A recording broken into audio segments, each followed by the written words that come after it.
Hey everybody, welcome back to a series that me and Dennis used to do years ago called Original versus Remake. And the first episode was voted on by you guys, and you decided you wanted us to talk about the Texas Chainsaw Massacre, one of the all-time greatest horror films. In fact, Rolling Stone said that this is the greatest horror film of all time. And it got a 2003 remake from Platinum Dunes. And we are going to compare the two. And at the end of the video, we are going to pick what we believe is the better version of the Texas Chainsaw Massacre, right, Dennis? Yeah, hopefully we don't brawl too much about it. I think you'll be surprised by my decisions based on past conversations, but hopefully it's not too great a fight right off the gate, or right out of the gate. I hope not. I mean, I don't think we will. So I think we should be probably begin with the original Texas Chainsaw Massacre and what it meant to everybody at the time in the early 1970s. I want to say 1974, right? Yeah, I agree. I think that's a great place to start, and kind of brings me to my first main point about this film is that I feel like all these films written back in the 70s and 80s, all these horror films, you have to remember they were written when the world was different. So this was written for like a 70s fan base. And for that, I think it nailed it. I think we actually just did one of our live shows two or 3 weeks ago. And one of the questions was, do we think that this movie is a masterpiece? And my answer was yes. Um, and I still, even upon rewatch again, still do believe it is a masterpiece. Yeah, so I've always kind of been very critical of the Texas Chainsaw Massacre, even when you always said the Texas Chainsaw Massacre 2 is better. But upon rewatch now, and I think all these years later, I'm just kind of knocking it and like making it like, I just don't really necessarily love the movie. But when you watch the movie, I've been watching a lot of 70s movies lately too. And like you just said, like with the culture changing and with the 1970s, 1970s horror was just filled with a lot of like shock in there. Like they're trying to like really shock you and like get especially coming off the 1960s. And I think this movie, directed by Toby Hooper, actually finally for me, it clicked. Yeah, and I think the big thing too, and when we dive into the remake, I kind of want to touch base on this too, but when I rewatched it this time, I kept in my head all the stuff I read about it, that it was written to be more like a commentary on like the meatpacking industry and how we slaughter animals and everything like that. Like if you read up on it, a lot of people's theory is that that's what kind of the underlying story was. This was a direct comparison to like how the treatment of animals in our like slaughtering mass production kind of realm is. And if you put that lens on and watch it, I noticed a lot of things that I was like, wow, that actually like I don't know, it just kind of changes the tone of the movie when you think about it through those lenses. Well, that's actually funny because I did not know that. And they do kind of make a very big emphasis on talking about how they kill the cattle in the beginning, like the way they talk about the prong and that one character in the wheelchair who, I think I remember us talking about it on the last time we talked about this movie about the big edit when he falls down off the freaking hill out of the wheelchair and they have to cut 4 different times just to show him rolling down the hill. I'm like, he just fell out of the chair. Put him back in and roll him up. He's fine. Like Yeah. but they Yeah, made it no, like and such a big deal. But he's talking about a lot about how they treat cattle, and I'm like, and that does make sense. yeah, and I think that's like when I was looking at it that way, because again, basically I've read a couple different articles about it, how that was the big thing. It was like just kind of exposing how we get our meat, because so many people like us, we just go to the supermarket, get it. Like that's that's where meat is. It's at the supermarket. So from all the stuff that I read, a lot of people believe that that's what this was written about, is to be like, not necessarily to like gross you out and make you stop eating meat, but to be like, this is how bad it is. And there's a lot of different crossover. Like when they talk about, oh, they used to hit the cows over the head with a mallet. And then the first guy who dies in the house gets hit over the head with a mallet and starts seizing on the ground and dragged into the basement. And then they talk about the pigs. When the pigs are slaughtered, when the first one is killed in front of the rest of them, the pigs lose their mind. And that's what happened with the girl in the basement. She was put up on the meat hook and watched as Leatherface started to carve up her boyfriend, like, and she's squealing and screaming and yelling. And then it's even deeper than that too. If you in their house, they have couches made out of human parts, they have lampshades, and if you think about it, we use animal bones, we use their skin as leather. Like we have stuff in our homes that is literally from dead animals. So like this movie just took it and was like, you think it's okay when it's this animal, but look, now it's a human, and all of a sudden everyone's like, oh my god, this is disgusting, and it's drawing those parallels. That's amazing. I never even thought about that at all while watching the movie, and that's crazy. It just never clicked with me. But you were 100% right. It really is like a commentary on how we do treat animals and what we use them for. Because yeah, they're living creatures too, and we don't think of them after that. I mean, to give you guys a little peek behind that, I work in a butcher shop, so I've seen quite a good amount of like what meat, and I do think about that all the time. Like, like what if this was humans? It'd be a completely different scenario. And the movie, that's how it gets under your skin is how these people treat other human beings. Yeah, and and again, this isn't, I don't mean to start this off as like some sort of crazy, like I eat meat and like I mean, I'm not gonna stop working at the butcher shop and eating burgers. I'm sorry, they're yeah, delicious. that's what I mean. I just think it's fascinating when you read up on it. Because again, when I first watched it, I was in oh, this is based on Ed Gein and serial killer, da da da. But then there's articles where like actually it's a commentary on, like inhumane conditions in, meat packing plants. And I was like, oh, all right, let me see if I can see the similarities. And when you do, like now, if you have that in your head and you go rewatch it, you're gonna be like, holy crap, they're literally just slaughtering animals. Like that's what this is. This movie is about a guy who works at a slaughterhouse, basically. Yeah, it's pretty. When you really boil it down, that's exactly what it is. And while I was watching the movie, I actually was. It started to finally creep me out a little bit. Like the house in the woods, no escape. Like these people, like thought they were doing something kind of nice, picking this guy up. Just didn't know his family. His family's they got some emotional problems. I think is the best way to put it. Yeah, I would have to agree. And I think that's one thing that this film does so well. And it's funny, I was thinking about it too. You feel like one, you feel hot, you feel sweaty, you feel Hmm. sticky. Like they do a great job of portraying that. But two, despite this being in one of the most open settings of film, I mean, because it's just like the open fields of Texas, like it is just nothing but wide open land. You do feel claustrophobic the entire film. Oh, absolutely. It's which is strange because you just there's no escape. That's what it is. Even though it is the house is in a pretty big field as it is, but you don't feel like these people have any shot of getting away from these people. You feel like the people who are doing the killing, this is something that they just normally do. Like Leatherface, despite the fact that he's kind of an idiot, he knows what he's doing when it comes around to like unfortunately breaking down bodies.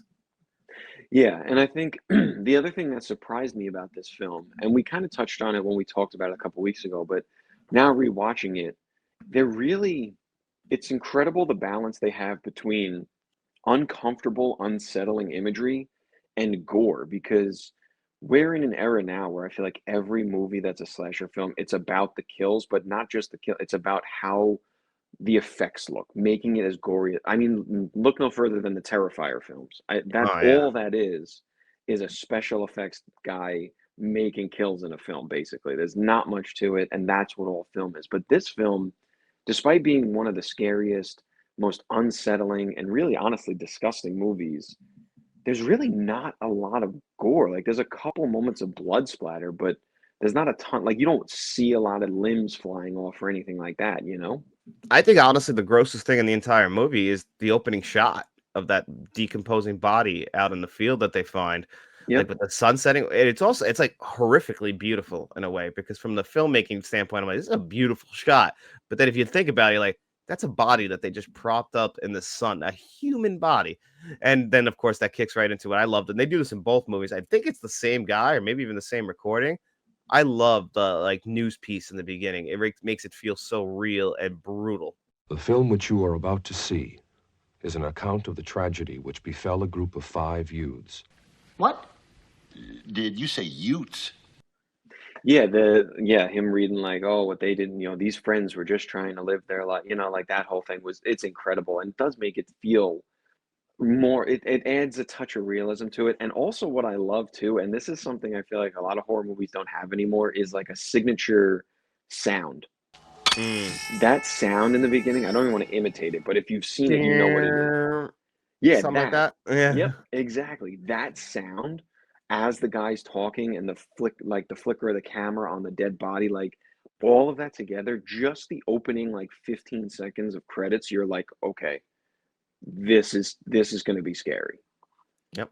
And I mean and then I mean just to shift a little bit from this one to just start talking a little bit about the 2003 one because there's certain similarities and differences that I just noticed that really make them stand out as being different. when the Platinum Dunes one came out in 2003. That was, I think that might have been the first one that kicked off the reboot culture.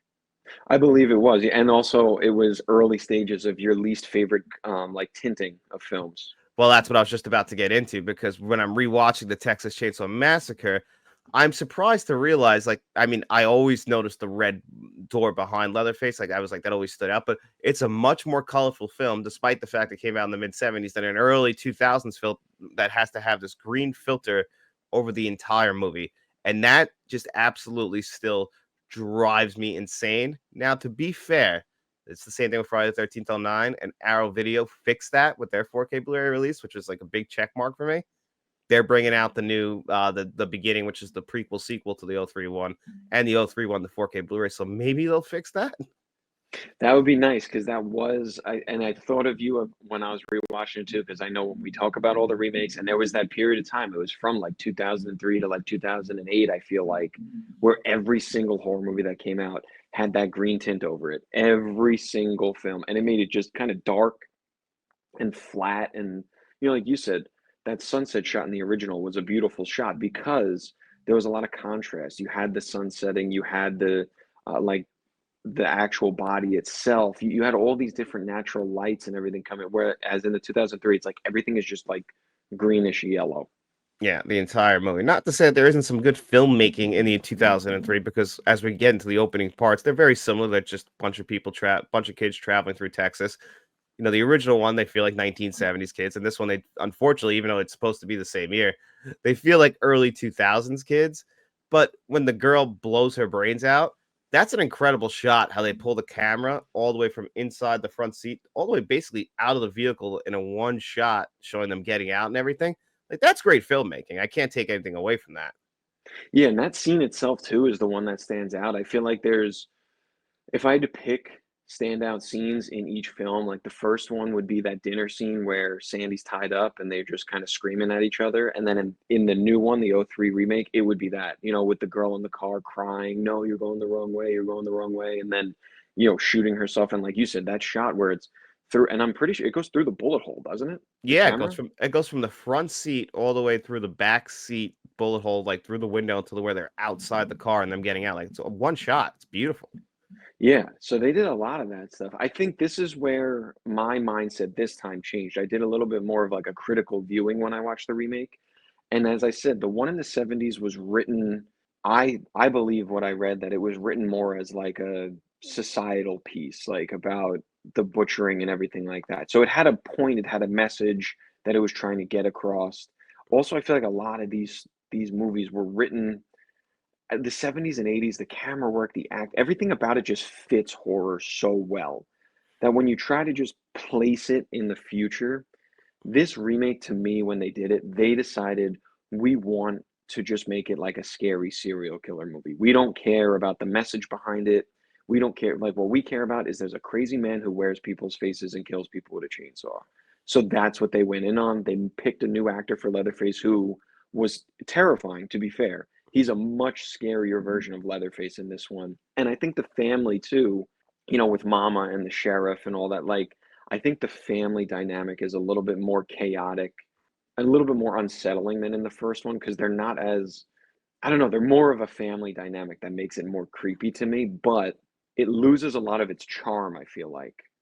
That's exactly what it is. Yeah, the characters in the in the remake, they are, like you just said, you got Arlie Ernie in there, so you know that face, you know that voice, and he's perfect for playing a backwoods redneck kind of character. Like, he's got the authority, but he's a piece of shit at the end of the day. Like, wrapping up the girl's head in saran wrap, and it's like, yeah, we used to do this all the time. And it's like, what? Like, but then again, it's the whole town. You can't escape this town. Like, you got the person, you can go to a gas station, you think you're safe.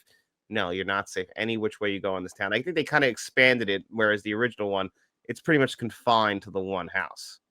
Yeah, no, 100% agree. Another one of the scenes in the remake that I loved was when they're in the van, and it's nighttime, and Leatherface comes and he's in front of the van killing someone, and when he looks up and the headlights hit him, he's wearing Jessica Biel's boyfriend's face. Yeah, that Like, is great. Well, yeah, like you said it already. Like, this is a much better version of Leatherface, and it's funny because Leatherface became iconic from the original one, but he's part of a family.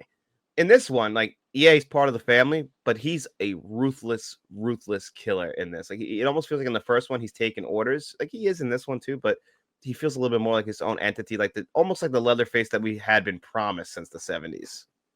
Yeah, and I think that's the thing too. I think there is a trend in the remake world because, and I know you hated this about Halloween too when Rob Zombie did it, where it was more backstory driven about the main killer. You know, like when the remake happened for Friday 13th, the first thing they did in the opening was talk about his mom and him, and but they also made him more of a ruthless killer. In Rob Zombie's remake, dove super deep into his background, made him a gigantic man, ruthless killer, and this is no different. In the first one, you know, Leatherface is wearing a face with lipstick and eyeshadow on it, and he's got the suit and tie on, and you know, he's a very silly looking guy who Yeah. just doesn't, you know, he moans and when people yell at him. But in this one, he is wearing like like a robe, like he's a butcher. Like he's also a big hulking guy. Like that's what I think the difference is. The first one was unsettling because I think the characters are a little bit more realistic. Like they just were very normal people. They weren't super duper celebrity status kind of, you know, because even in this one, you have Jessica Biel in one of the you know, like she's not the same as these 70s characters, you know, like she has a certain air of Hollywood to her that makes it more of a Hollywood film, where the first one feels like a raw, gritty, small, independent, like it has a gritty horror feel. And the 2003 one has a big time studio remake feel. Yeah, I mean, right from the lead guy, like that guy looks like he walked on the set in 2003 with that baseball hat and that longish kind of hair. Like if anyone was around in 2003, there were just guys walking around like that. I don't think that they were walking around like that in like 1970s. Like Jessica Biel looks like she got that hat out of like a drugstore that they were driving by. It doesn't look like she was actually somebody from Texas, but Yeah. that's just kind of like you just said. That's the difference between like a Hollywood film, like because they knew what they were doing. They were trying to capitalize on what the original Texas Chainsaw name was. We're remaking a classic. The Yeah. original one, I don't think they ever imagined it would be as successful as it was. It was a low budget horror film directed by Tobe Hooper in the 1970s. It's an original film. They got a low budget. This is how they make the movie. This one, they're like, we're gonna make some money on this. And I think it's funny, like the irony of that, and I think most fans of film would agree, especially horror fans.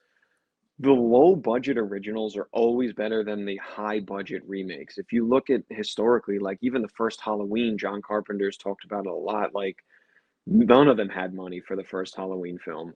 And that thing blew up into, you know, Michael Myers is one of arguably the biggest names in horror. Texas Chainsaw, super low budget, led to how many Texas Chainsaw films? I mean, even like I guess Friday the 13th probably wasn't as low budget because they were just trying to rip off Halloween, but still, you know, even Nightmare on Elm Street, you know, the budgets these films had when they first came out versus what these remakes got.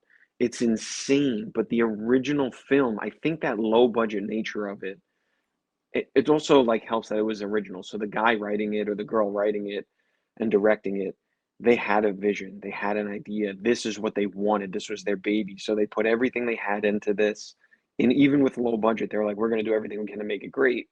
Where the remake, like you said, a studio comes in and is like, well, that first one was good. So copy paste, put some new person behind the camera. Let's just get it out there because people are going to watch because of the name. Exactly. And that's basically what they were trying to bank on. I mean, it was successful though, so I can't knock it too much because even though on rewatch now, comparing the two films, I personally have to admit that my love for the original one has finally grown to the point where I actually want to rewatch it again. Like I think looking at it through a critical eye finally made me appreciate the original one. Then talking to you about it, like I'm like, I have to go rewatch this now. Whereas the remake, I used to actually like the remake. I had the DVD. I remember watching it a few years ago and still enjoying it. But this time around, I'm like, there's just a lot of glaring flaws in this movie, even though there are some moments in it that I really did enjoy.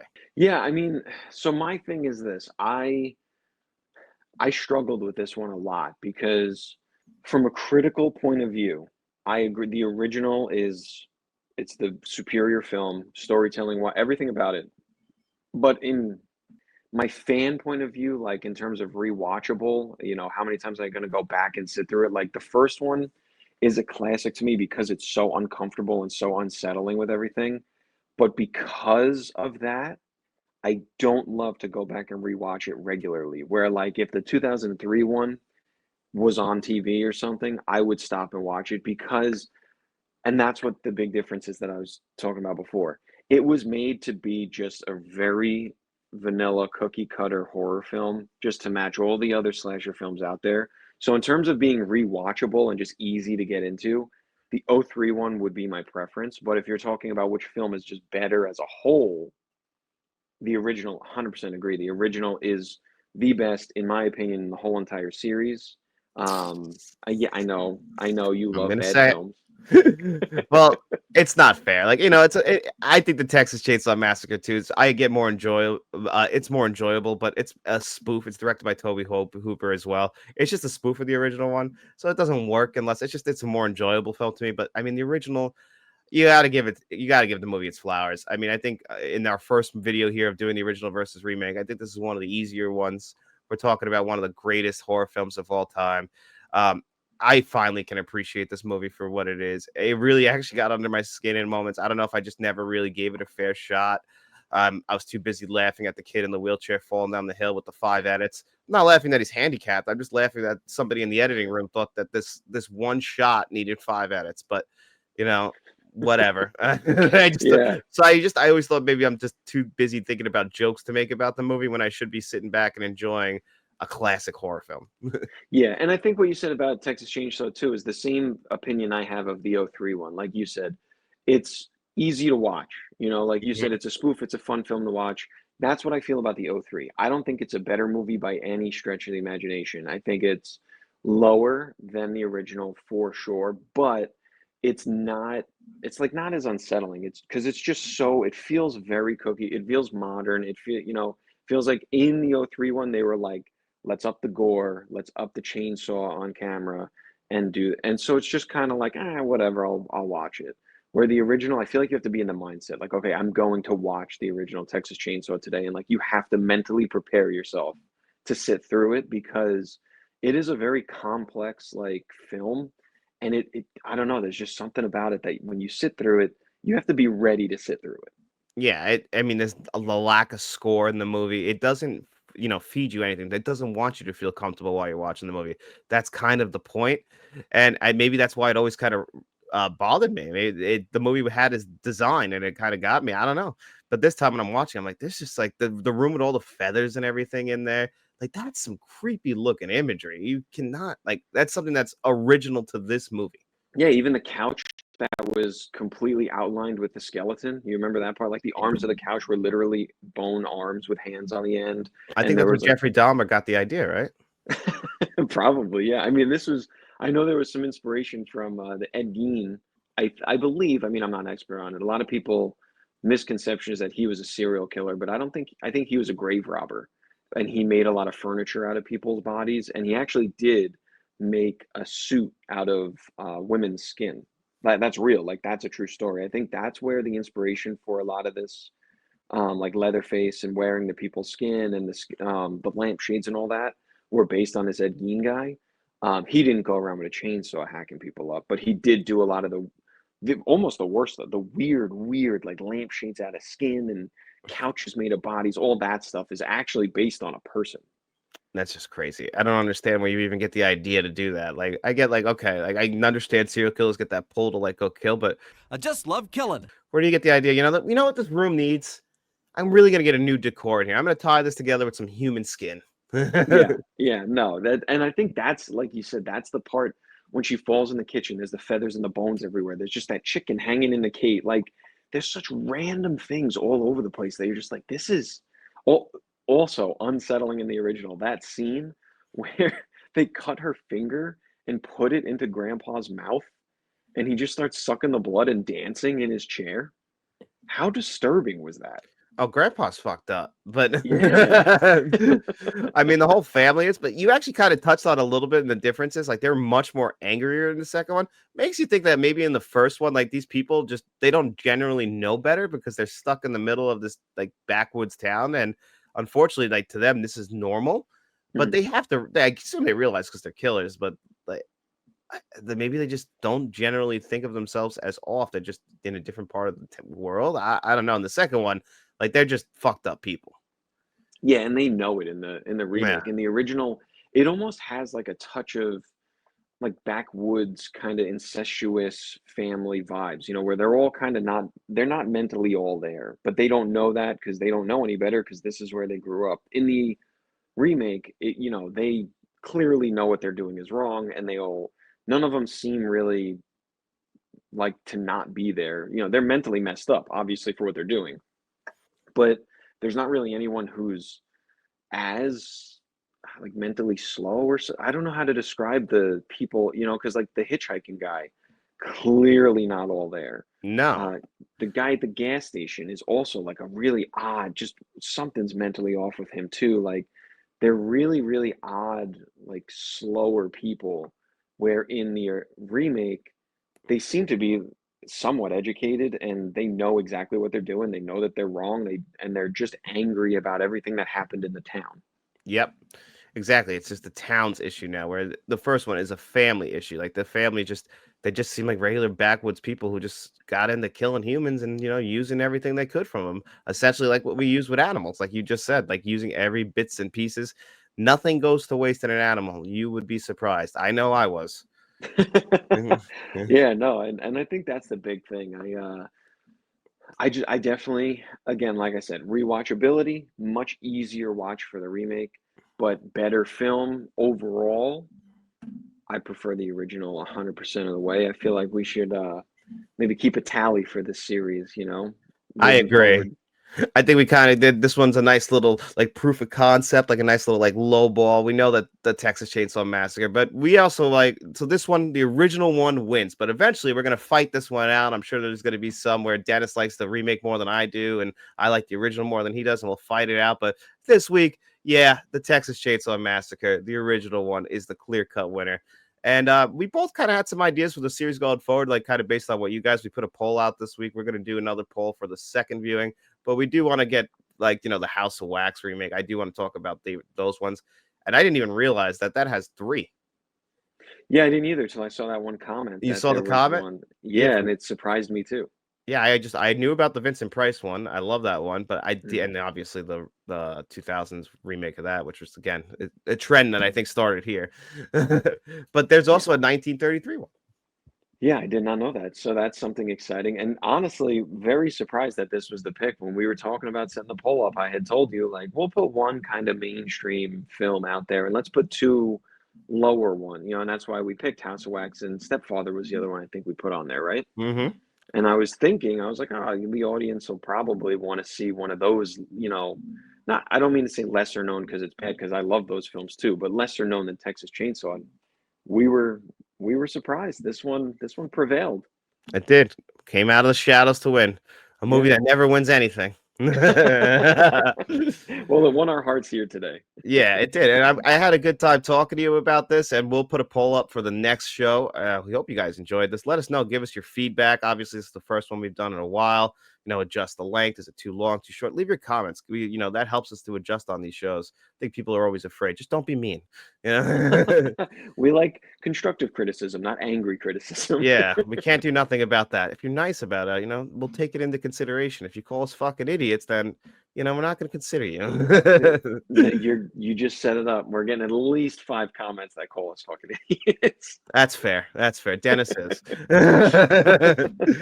All right, guys. Well, thank you so much for being here with us. We hope you enjoyed it. Again, leave that feedback, like the video, share the video, subscribe to the channel, and we will see you guys on the next one of these episodes. But also, don't forget that Dennis and I host a show every single Tuesday morning at 7:30 a.m. Eastern time, and we hope to see you there as well.